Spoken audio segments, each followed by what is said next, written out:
Bismillahirrahmanirrahim. Alhamdulillah va salatu vassalamu ala rasulillah. Savol beribdilar birodar. So'kishlik fosiqlikdir, urushlik esa kofir degan hadis bormi? Shuni batafsil tushuntirib bersangiz deb so'radilar.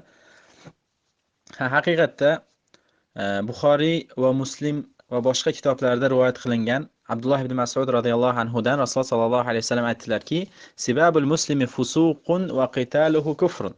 Musulmonni so'kishlik fosiqlikdir. Uni o'ldirishlik esa kufrdir degan hadis bor. Yoki unga qarshi jang qilishlik yoki uni o'ldirishlik ma'nosida kelgan. Bu hadisning ma'nosi avvalambor bu hadis sahih, Buxoriy va Muslimda kelgan, Termiziy va Nasoiy va boshqa hadislarda ham kelgan, boshqa hadis kitoblarida. Bu hadisning sharhida ulamolar aytishadiki, avvalambor so'kishlik degani arab tilida sibab degani bu o'sha biz biladigan insonlarni oldida bir insonni nomusiga tegib, uni xafa qiladigan narsani bilan aytishlik yoki uni orqasidan g'iybat qilishlik, bular hammasi so'kishlikka kiradi.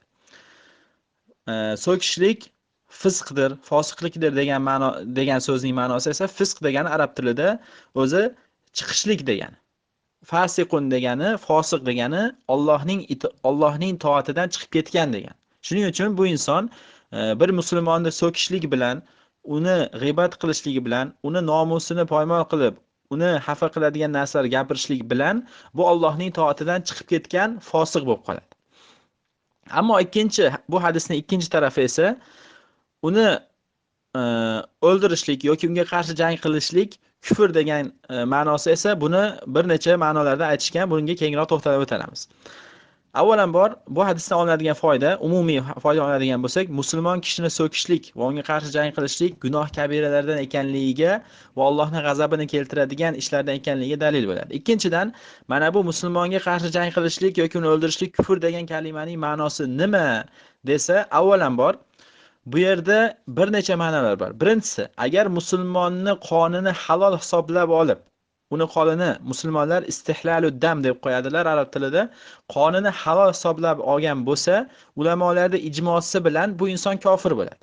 Ya'ni hadisning bu yerda bir necha ma'nolar bor. Birinchi ma'nosi, musulmonga qarshi jang qilishlik kufrdir degan kalimadan maqsad musulmonlarning qonini menga halol deb hisoblab turib jang qiladigan bo'lsa, bu kufr degan kalima haqiqatda kofir bo'ladi, dindan chiqib ketadi. Ikkinchi ma'nosi, agar musulmonlarning qonini halol hisoblanmasdan turib shunchaki jang qilayotgan bo'lsa, dunyo uchun, qasos uchun, jahli chiqqanligidan yoki boshqa dunyoviy sabablar uchun qonini halol hisoblamasdan turib, buni biladi, musulmon o'ldirsa mumkin emasligini dinda biladi, lekin unga qarshi jang qilayotgan bo'lsa, bu o'rinda ahli sunna va jamoa musulmonga qarshi jang qilishlikni kufr, dindan chiqarib yuboradi deb bilmaydi, balki bu fisq, bu gunoh ishi, gunoh kabiralardan, lekin bu kofir bo'lib dindan chiqib ketmaydi. Chunki Alloh taolo Hujurat surasida va in toifatani minal mu'minina iqtatalu, mo'minlardan ikki toifa bir-biriga qarshi jang qilsalar deb aytdi. Ya'ni ikkalasi ham bir-biriga qarshi jang qilyapti, lekin Alloh taolo bularni mo'minlar deb nomladi. So'ng esa bu oyatda, keyingi oyatida, Hujurat surasining 10-oyatida innamal mu'minuna ikhwa fa aslihu bayna akhawaykum. Mo'minlar birodarlardir. Birodarlarning o'rtasini isloh qilib qo'yiladi. Demak, mana bu ikkita urushayotgan mo'minlarda Alloh taolo birodarlar dedi, ularda ham bir-birlariga birodar dedi. Demak, bir-biriga qarshi jang qilishlik bilan inson kofir bo'lib ketmaydi. Lekin bu yerdan maqsad nima edi? Hadisdan maqsad musulmonga qarshi jang qilgan kufrdir degan kalimadan maqsad nima desa, ulamolar avvalambor aytishadiki, agar qonini halol hisoblagan bo'lsa kofir bo'ladi. Agar qonini halol hisoblamagan bo'lsa, bu insonni zajr uchun, qo'rqitishlik uchun va bu ish juda ham yomon ekanligini bildirishlik uchun qo'rqitib aytilingan bu kufr bo'ladi, bu noshukrlik, bu inson kofir bo'lib qolishi mumkin degan qo'rqituv uchun aytilingan. Shuning uchun bunday hadislarni biz nima kofir bo'lib dindan chiqib ketadimi yoki yo'qmi demasdan, shunday zohiran olamizda musulmonga qarshi urushlik kufr ekan deb turib aytib o'tib ketaveramiz deb aytishadi. Ya'ni bu qo'rqitishlik uchun, mubolag'alik uchun aytilinadi-da, hatto inson bu kufr ekan deb qo'rqitishlik uchun. yoki ba'zi ulamolar yana bu kofirlarni ishini qilibdi degan ma'noni ham berishgan ba'zi ulamolar. Ya'ni maqsad bu kofirlar musulmonga qarshi urushadi, siz ham kofirga o'xshab musulmonga qarshi urushyapsiz degan ma'noda ham ba'zilar berishgan.